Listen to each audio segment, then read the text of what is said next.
I need your help, friends. I had a patient yesterday. It's a tinnitus patient, so she doesn't have hearing loss, but she believes her husband has hearing loss.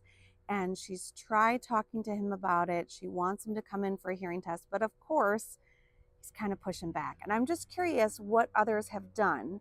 So, you out there in the world, what have you done to help motivate or get your family member or friend to see an audiologist?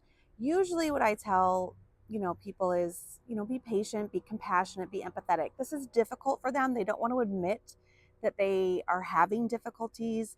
Maybe they feel like it means that they're getting older, right? But also, we don't want to enable it, right? So, when the volume control is getting a little too high, you need to tell them it's too loud, turn it down. Oh, you can't hear it? Maybe we should go get your hearing tested, right? Or if they're constantly asking you to repeat, maybe point out, oh, there we go again. I had to repeat because you didn't hear the first time. Now, when it comes to repeating, we want to make sure that we are doing everything we can to ensure good communication strategies, right?